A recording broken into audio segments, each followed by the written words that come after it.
mama's dog. She's getting some treats right now because she's still a puppy. Good morning, everybody. We've got Dr. Julie Schell in with us this morning from the Boat Bottom Veterinary Clinic, along with Sandra and her dog Chili in with us this morning to talk about the importance of keeping your dog safe when it's cold weather. And Julie, Glenn, who set all this up, was saying that he was talking to Cheryl Wallach from the Humane Society yesterday. Last week, 75 calls into the Humane Society saying there are dogs outside with no protection and their owners are leaving them outside all day. So yes. How do you see the animals getting affected? It's frightening. I see it a lot in the minor stages of frostbite, and I also often will see it in the latter stages of frostbites.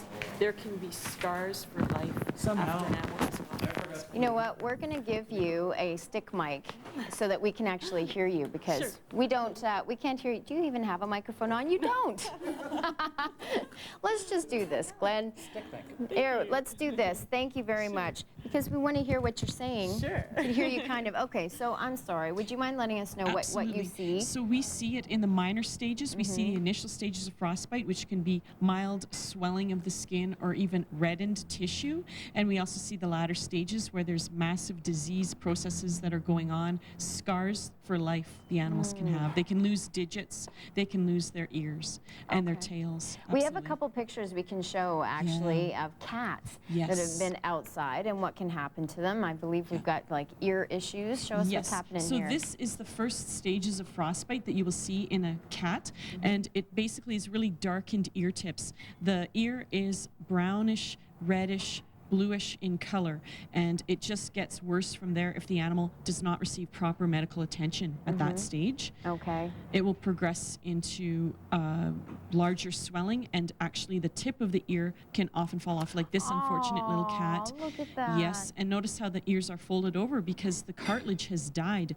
All of the necrosis, the dead tissue that is inside of that ear, is causing the ear to slough forward, and he will actually lose that right ear flap. And it will look very stumpy. Absolutely. And this is the most severe cases that we do see, where it's not only the ears that are damaged, but also the nose is damaged, and probably the eyebrows of this animal will be damaged and scarred for life. Oh, that's got to be heartbreaking for you to see those animals coming Definitely, it's very difficult. But the good news is that a lot of cats are very adaptable. A lot of dogs can adapt. So even if they do lose their ear or their tail or a claw, they can definitely live a very full and happy life. You know, my dog, I've got a bulldog, and when it was really cold there, he'd go out to go to the bathroom, and we had to watch because he couldn't make it all the way in. All of a sudden, he'd stop and go over on the side, because I think the pads of his feet were frozen. So frozen, and they can actually rip off pieces of their skin on the ice, just like how if we stuck our tongue out onto like a metal pole, our tongue would stick there and it would rip off some skin. The same thing with the dog's feet, because they sweat from their feet, and so the feet fur as well as the skin can contact the ice and freeze right to it, and it can rip off chunks of skin. We also see a lot of nail damage in the wintertime, especially in the dogs whose nails are too long and brittle, because the ice will manipulate around the nail, and it can actually rip off right to the base of the nail. The dog can lose his whole toenail in the ice. Very painful and very swollen. That's terrible. So do you, if you don't have like protective gear, should you just not take them out when it's cold? You should maybe definitely take them out in grassier areas. It's better for the dogs to be walking in the grass than the cement. And definitely before you come into the house, wipe their feet down with a nice warm cloth to get any chunks of ice and dirt. And same with the road salt. The road salt is very irritating to dogs. And we also recommend certain creams that you can apply to the dog's feet, and there's cracked skin cream that I really like for all animals when they have really sore, swollen feet. Okay, so now obviously Chili has no hair. Yes. And would be really chilly when it's cold out. So he's got a little outfit, sweatsuit on. Yes, absolutely. And he needs to wear clothing inside the house as well as outside, because there's drafts inside of the indoor environment as well as really severe cold factors outside. And so it's not just the hairless dogs that need to be protected when they're outside. They need to be protected when they're inside, or even in chillier areas like hockey arenas and places like that. But also it's the other dogs, they need protection even if they do have long fur. They need to have their winter clothing as well. Well, a lot of people think, you know, the Huskies and whatnot that are outside dogs, maybe they live outside, they're fine. They get a doghouse. Yeah, it's totally, in certain environments, a Husky will do better than, like, obviously a short-haired breed, but still there are some really severe temperatures that are absolutely too cold. In the wild, like in Huskies, they will actually bury themselves in the snow, and snow will act as an insulation, like an igloo.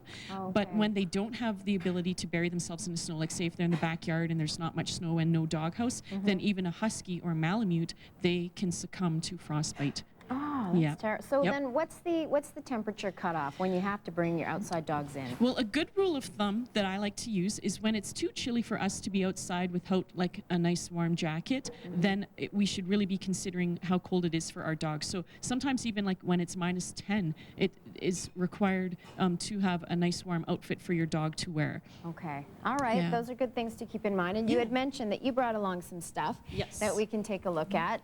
So you've got like a little windbreaker. Yep, that is actually a raincoat as well, because when a dog gets wet, they are less likely to feel insulated, and so their fur gets really cold and it can even freeze. So you can wear a warm sweater underneath outer raincoat type of outfit. And look at little jammies, and there's the sweater. The wool sweaters I love. They dry quickly and they don't absorb heat or odor really badly. They're really easy to clean and they're very comfortable for the dogs. They move with the dog.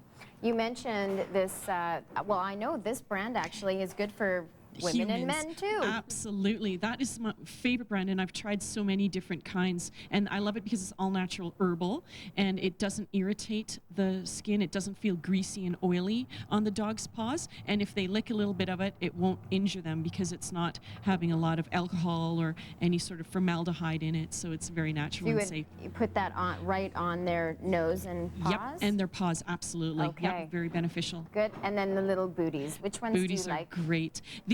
I like both of them, and these ones especially Chili likes because he has the nice rubber bottom, so he has grip, and also they go up nice and high above the hock, like above the wrist, and I like the reflective coating too, so that a lot of people can see the dogs even if it's late at night, and you won't lose them in the snow because they're red on the inside, so they're very easy to see, and you can do them up quite tightly, and the dog will keep them on even if they're running. Even if they're running, they stay on. Yeah, and dogs don't mind. What is it when the dogs do that dance thing? That is either they are really cold or there are ice chunks or dirt chunks in between their toes. Oh. And so, you mean when they have the booties like when on? You just put the booties on, a lot of them just don't like it. Yep, they just get used to it. And if you give them positive reinforcement, like lots of treats, or just let them run around, then they do get used to it, and the booty will conform to their foot. Oh, okay. Yes, so just let it breathe for a while, let them do their dance. Absolutely. Until they get used to it. That's right, and positive reinforcement is always good. Chili sees himself on TV right now. It's like, yeah, I'm a handsome guy.